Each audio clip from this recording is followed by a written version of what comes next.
Nope.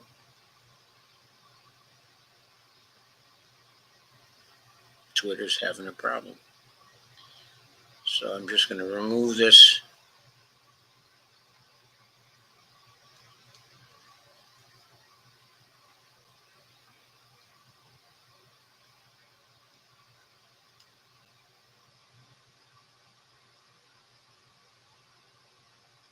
Okay.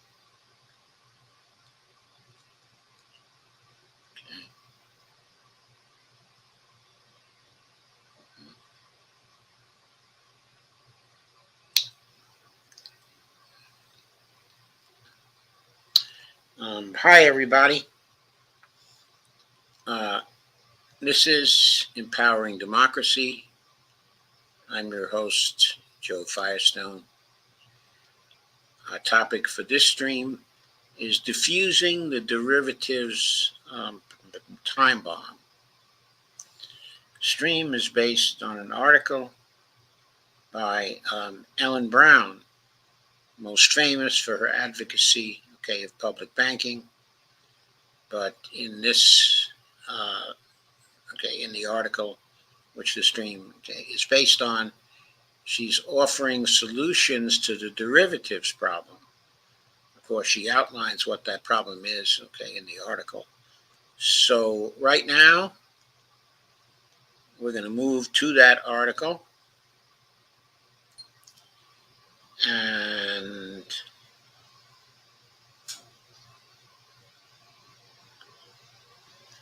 I'm going to share it to start with.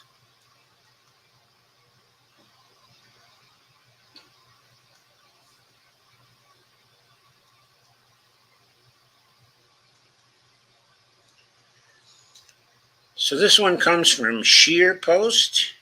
The author is Ellen Brown. He's a lawyer who frequently writes on financial affairs. And the title is Defusing the Derivatives Time Bomb, Some Proposed Best Solutions. The tagline is, the protected class, quote unquote, is granted safe harbor, quote unquote, only because their bets are so risky that to let them fail could crash the economy. But why let them bet at all? This was published on February 14th, 2024. Here's a picture of Wall Street. The photo, is by Aditya Vyas on Unsplash. And it's by Ellen Brown, as I've said.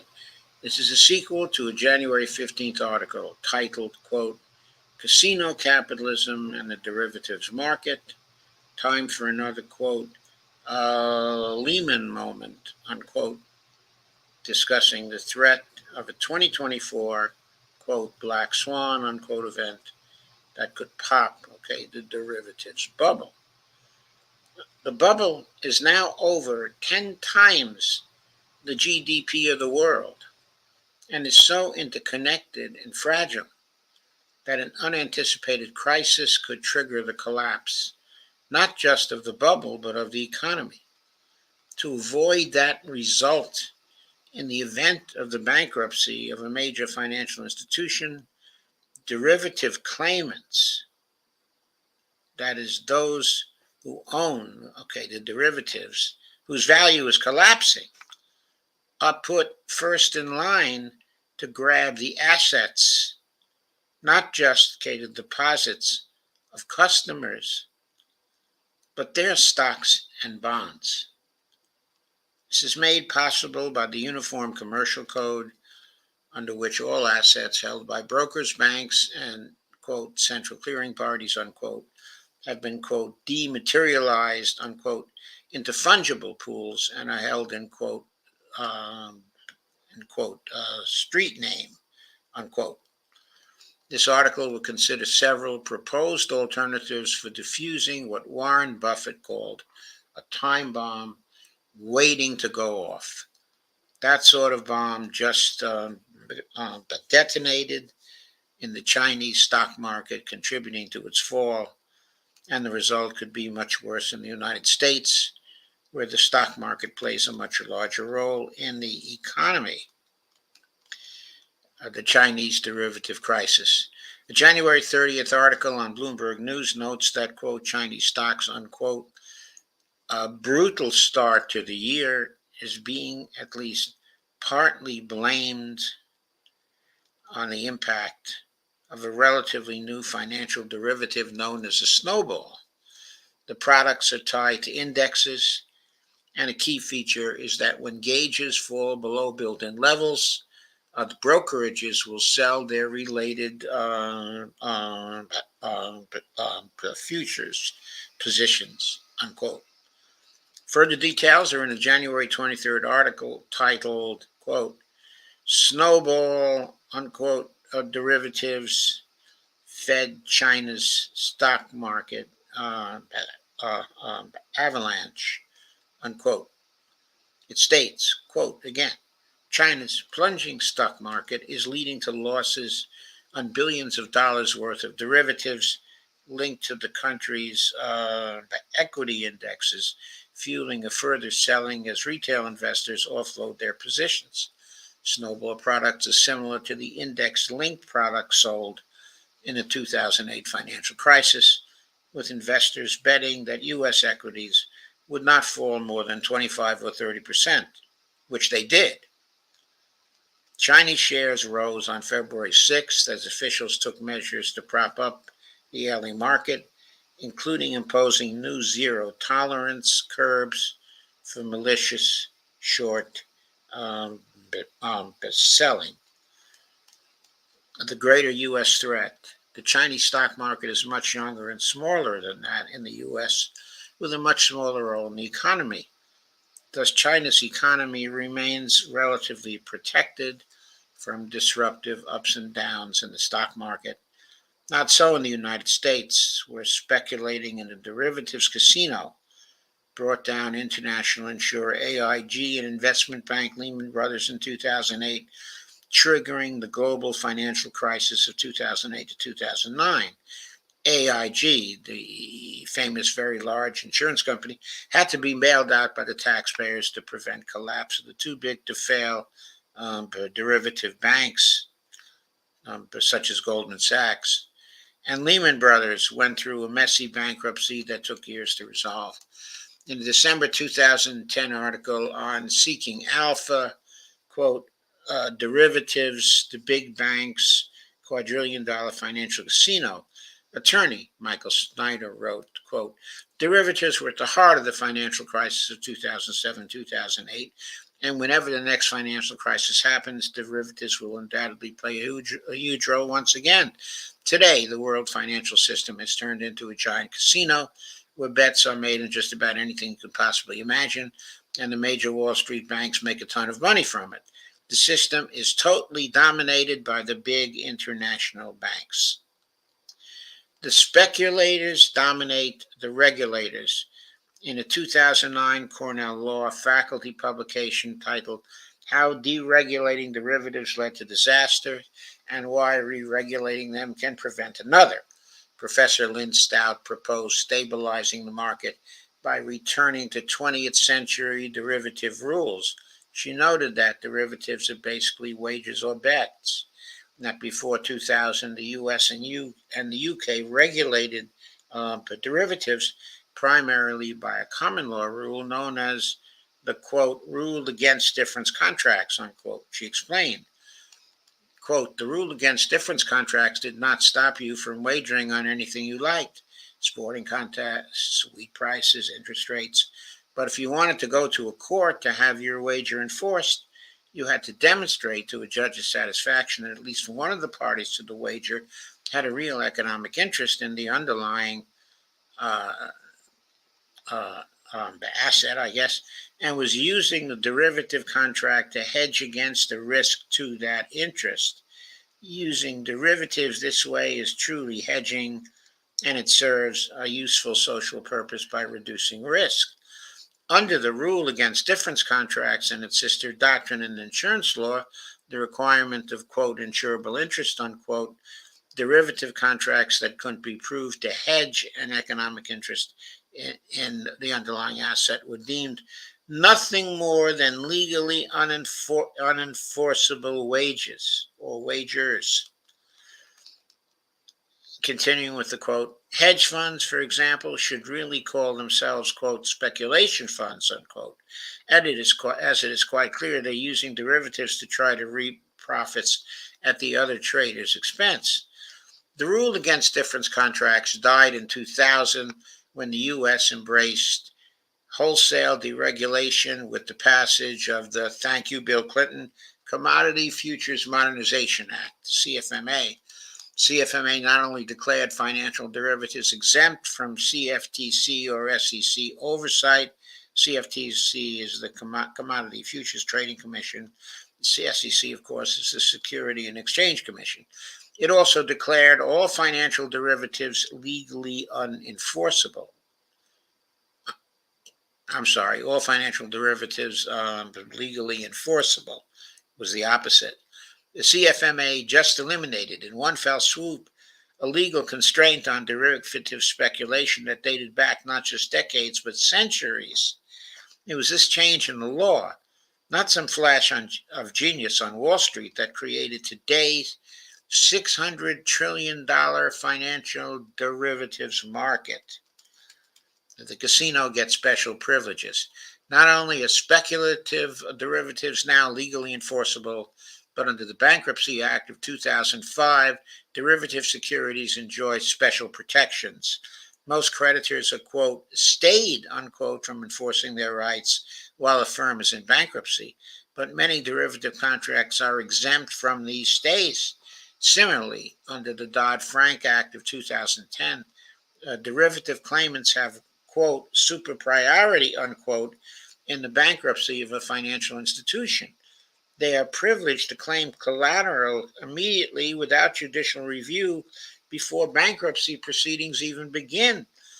Depositors become, quote, unsecured creditors, unquote, who can recover their funds only after derivative repo and other secured claims, assuming there is anything left to recover, which in the event of a major derivative crisis would be unlikely.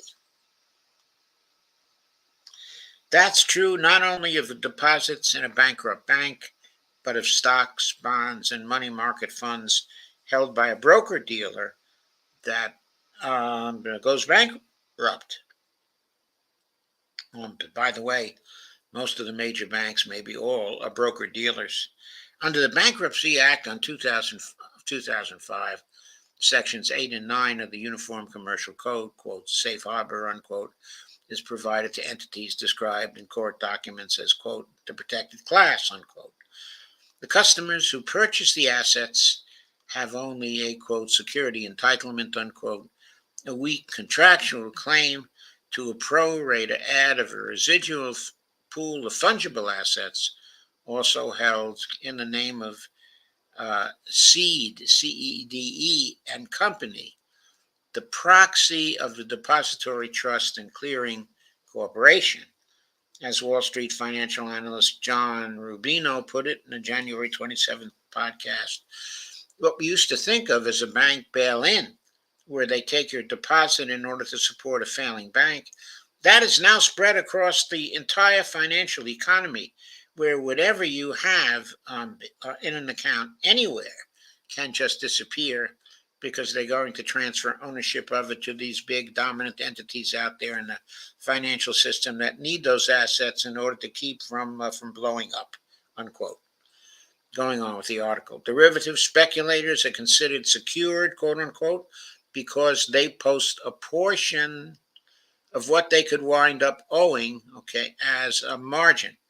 But why that partial security is superior to the 100% security posted by the depositor or purchaser is not explained. The, quote, protected class, unquote, is granted, quote, safe harbor, unquote, only because their bets are so risky that to let them fail could crash the economy. But why let them bet at all? The solution of the regulators. The fix of the G20 leaders following the global financial crisis, however, was to force banks to clear over-the-counter derivatives through central counterparties, which stand between buyer and seller and protect either party if the other blows up.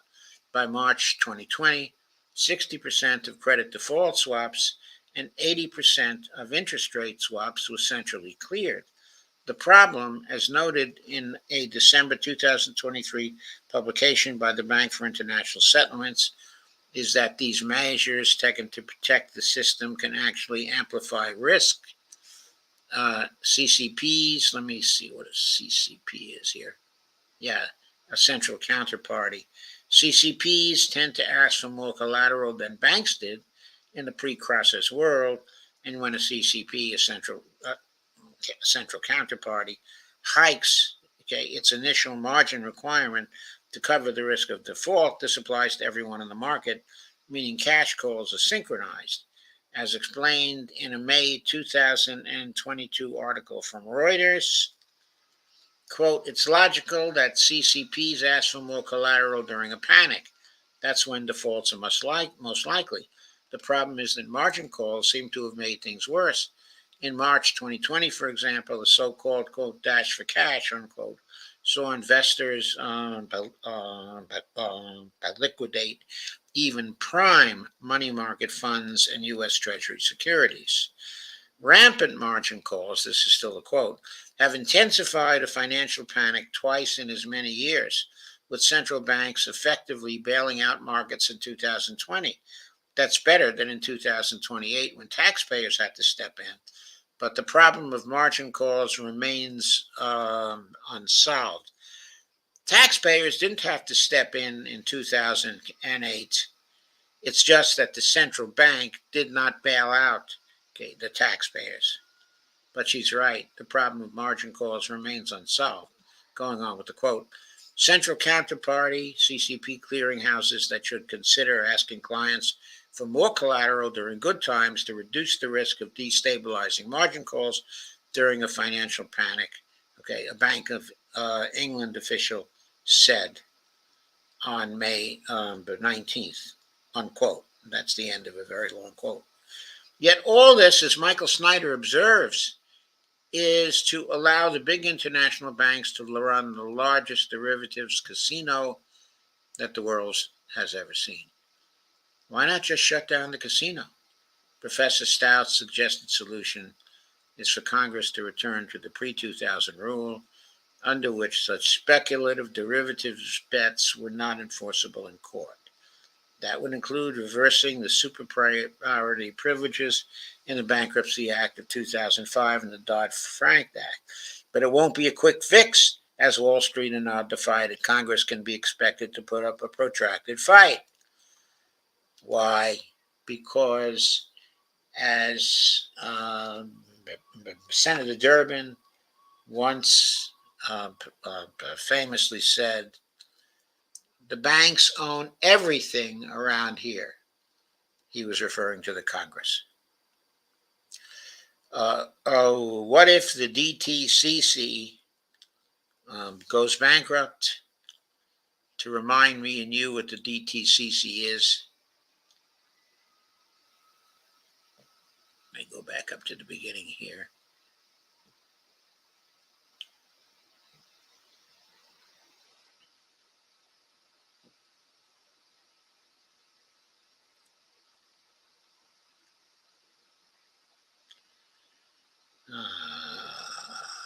Let me get that.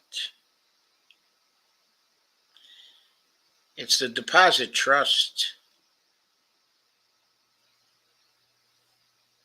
Something. I may have passed it again. I don't know. I thought it was near the beginning, but yes, here it is. It's a Depository Trust and Clearing Corporation, the DTCC. So that's what that was. So let me get back to where I was. What if the DTCC goes bankrupt? In a 2015 Law Review article titled Failure of the Clearinghouse, Dodd-Frank's Fatal Flaw, Professor Stephen Lubin points to a more ominous risk from pushing all derivatives onto exchanges. That concern is shared by a former hedge fund manager, David Rogers Webb, in his 2024 book, quote, The Great Taking, unquote. The exchanges are supposed to be safer than private over-the-counter trades because the exchange steps in as a market maker, accepting the risk for both sides of the trade.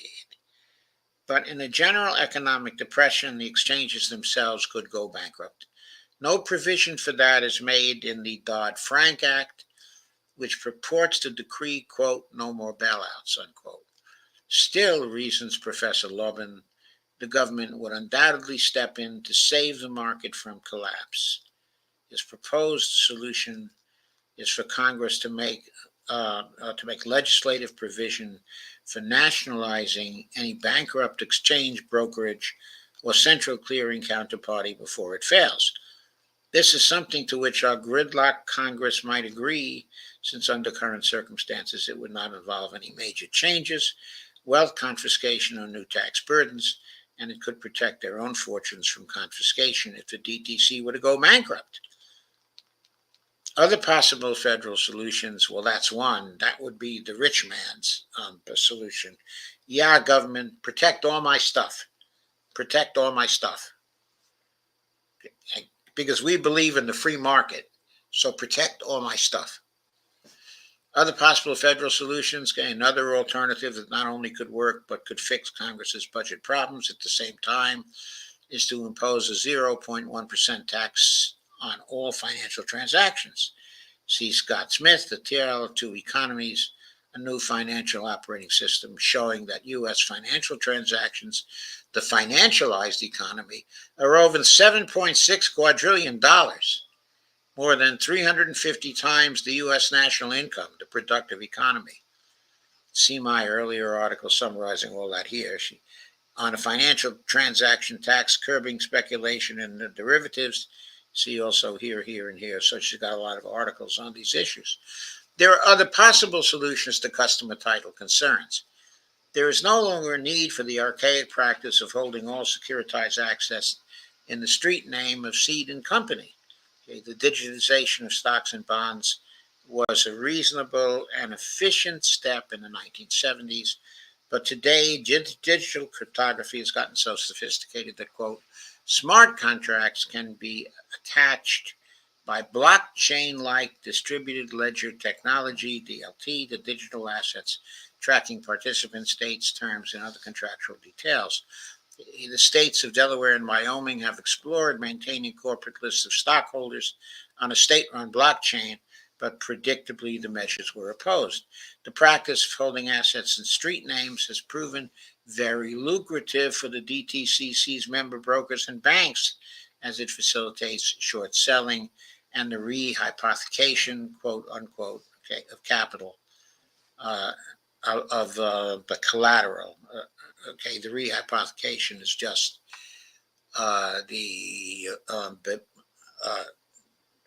revaluing of capital that has crashed, and so you can revalue it for collateral under new conditions. In October 2023, the DTCC supported that it's been exploring adopting DLT, but the goal seems only to be speedier and safer trades. No mention was made of returning registered title to the purchases of the traded assets, which could be done with distributed ledger technology. South Dakota's innovative solution, the most readily achievable solution is probably that in a South Dakota bill filed on January 29th. I have to say that the only state bank here in the United States right now is the Bank of South Dakota, which has existed since 1919, a public bank. And of course, Ellen Brown knows that bank very, very well and has written about it very frequently.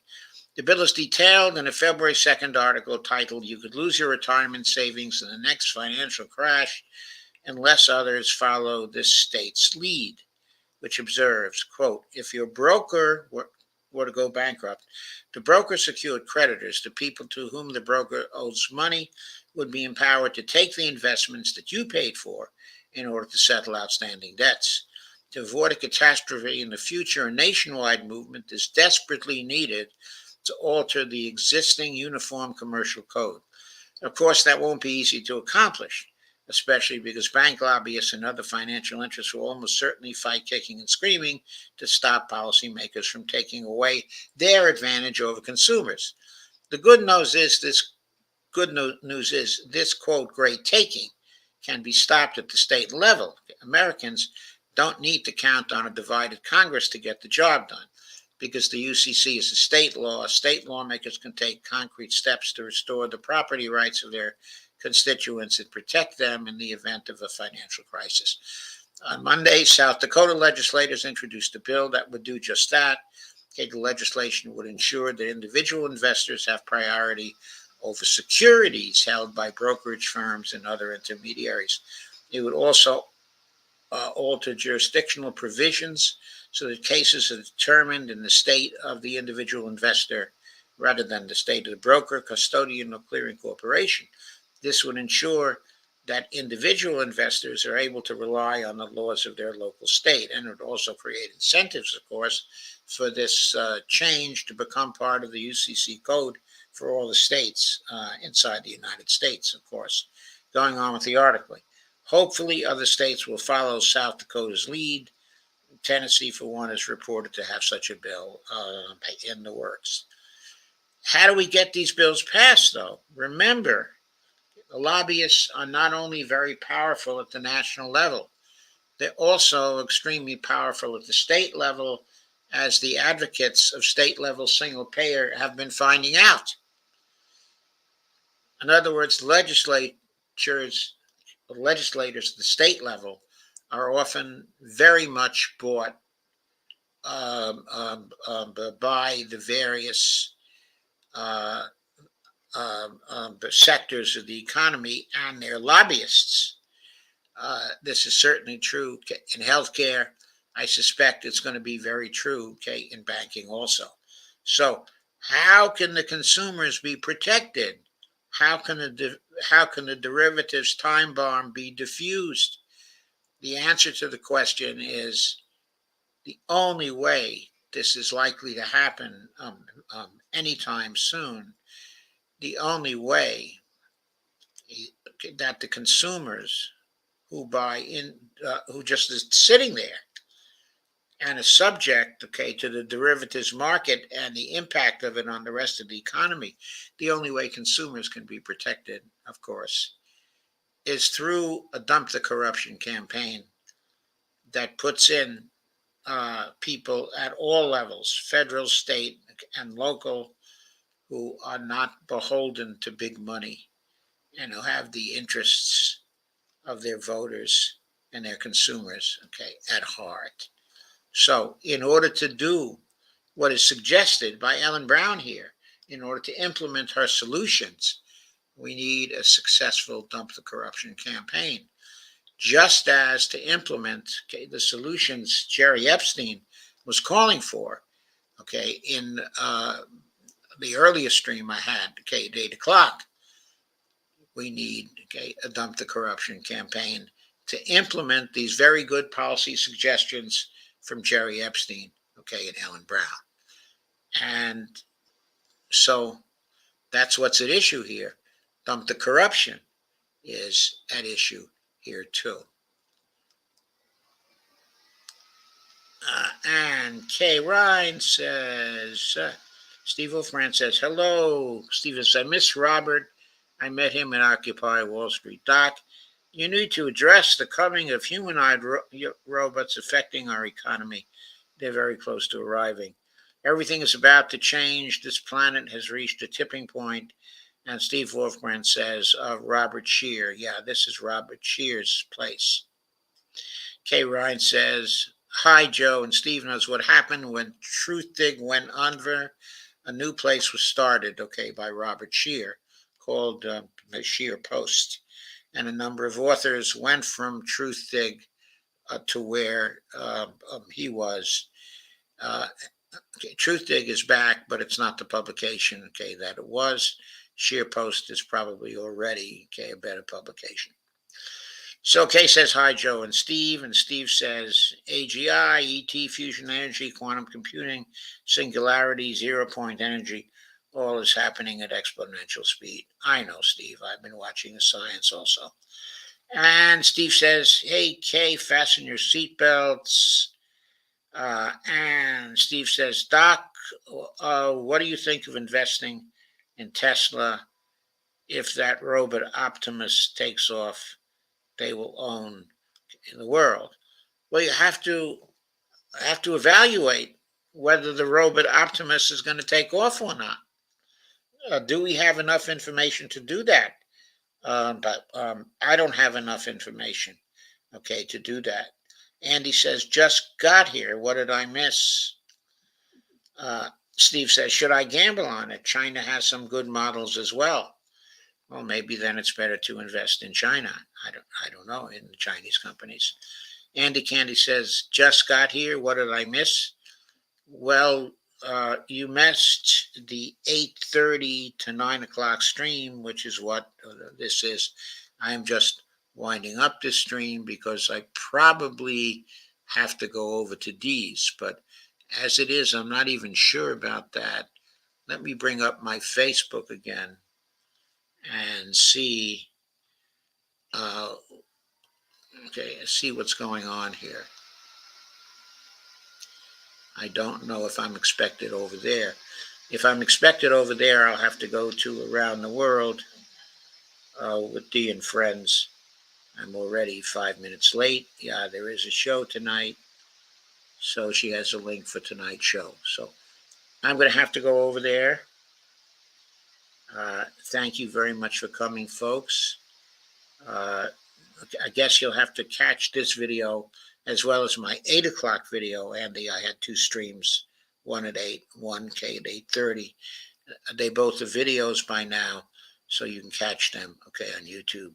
That's what you missed. Andy says, okay, it's a bit razzle dazzle to catch you guys. Hi, friends. Yeah, it was some razzle dazzle tonight. So thank you, everybody. And I'll be seeing you. Well, it's Thursday night tonight.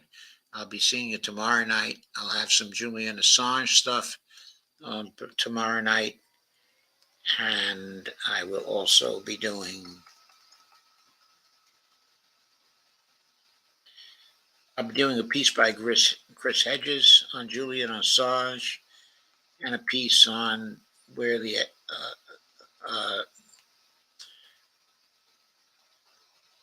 extradition is right now. And I'll also be talking about a piece that's concerned with stopping basically fascism. The author talks of authoritarianism, but what I think he means, okay, is fascism. He says you can't stop them without taking on Wall Street. And I think that's going to be a very interesting discussion as well. So those are the three things to be covered in 3 streams tomorrow on my Friday streams. And that's it for me here. And so I'm going to call a halt to this stream right now. Over to D's we go.